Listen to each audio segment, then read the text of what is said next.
नमस्कार, श्री गुरुभ्यो नमः।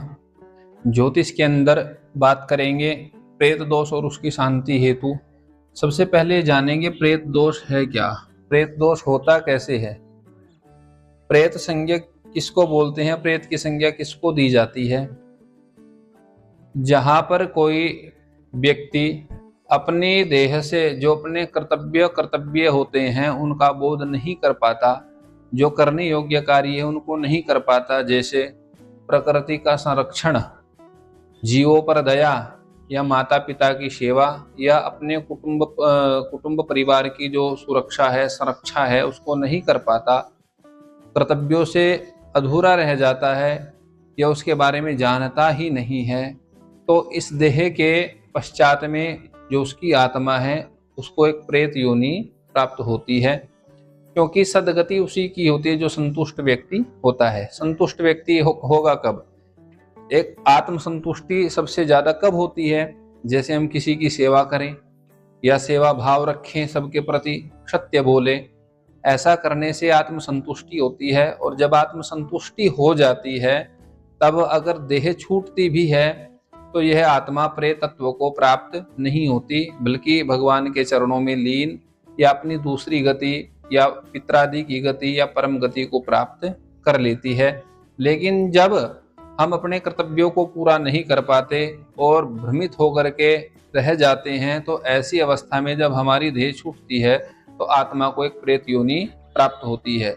और फिर वो प्रेत दोष लगता किसको है? जिस भी परिवार से वह शरीर संबंध रखता है, जिसके अंदर वह आत्मा थी, सबसे पहले वह उसको ही कष्टदायी होता है। उस परिवार के लिए वह सबसे ज्यादा कष्टदायी होता है। उसके कुछ लक्षण हैं, जैसे कि घर में कुछ ना कुछ अनहोनी होते रहना, बार बार कुछ ना कुछ ऐसी परेशानी आ जाना जिसका एकदम हल या अच्छे से हल नहीं हो पाता है, या उसके बारे में हम सोच भी नहीं सकते कि ऐसा नहीं होना था और वो हो गया है, ऐसी समस्याएं आना, धन में वृद्धि न होना, विकास कार्य रुक जाना, या यह कहे कि अपने धन को लेकर के, अपने अन्न को लेकर के, परिवार वृद्धि को लेकर के बहुत सारी परेशानियां एक साथ खड़ी हो जाना, ये सब प्रेत दोष के लक्षण होते हैं। कई जगह प्रेत स्वप्न आदि में भी आकर के हमें बताते हैं कि हमारी मुक्ति नहीं हुई है, मुक्ति कीजिएगा। कई जगहों पर ऐसे देखने को भी मिला है। तो आइए प्रेत दोष उसके लक्षण और उसकी शांति के उपाय के बारे में हम लोग जानेंगे।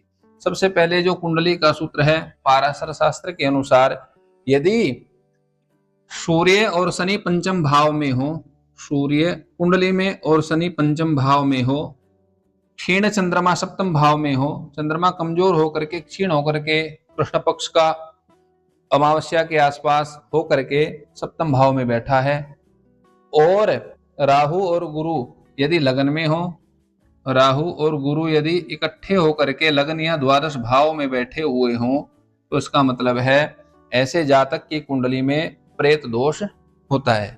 का मतलब क्या है? उसके परिवार में कोई ना कोई ऐसी घटना घटी है जिसके कारण उसके ग्रह ऐसा आकार ले रहे हैं, इस तरह बैठे हुए हैं, या इस मुहूर्त में या इस समय उसका जन्म हुआ है। इसका मतलब है कोई ना कोई यहाँ पर प्रेत है। उसकी शांति के लिए विशेष अवश्य उपाय करने चाहिए। सबसे पहला लक्षण हमने यही जाना है पाराशर ज्योतिष शास्त्र के अनुसार प्रेत दोष का। यदि पंचम भाव में सूर्य शनि इकट्ठा बैठे हों, लगनस्थ या द्वादशस्थ गुरु राहु की युति हो, और क्षीण चंद्रमा सप्तम भाव में बैठा हुआ, तो यह प्रेत दोष को दर्शाता है। दूसरा प्रेत दोष के बारे में जानेंगे। दूसरा क्या? लगन में यदि राहु हो, लगन में यदि राहु है, पंचम भाव में शनि है और गुरु अष्टम भाव में गया हुआ है, तो यह भी प्रेत दोष का ही सूचक है।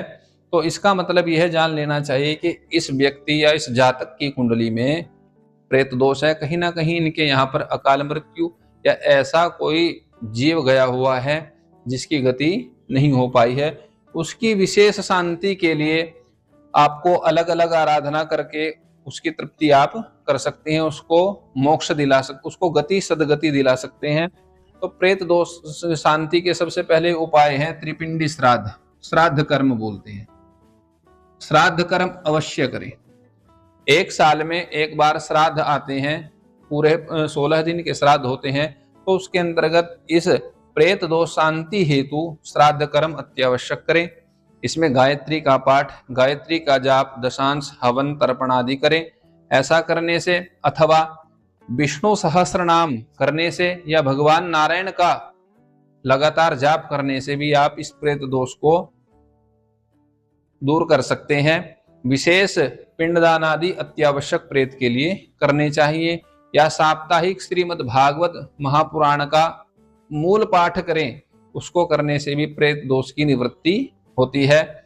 और विशेष इसमें क्या रहेगा, जैसे गया श्राद्ध या बद्रीनाथ में पिंडदान आदि, या किसी भी पुण्य तीर्थ में जाकर के प्रेत के निमित्त पिंडदान आदि करें, तो उसमें प्रेत की शांति होती है और घर परिवार को लाभ मिलता है। धन्यवाद।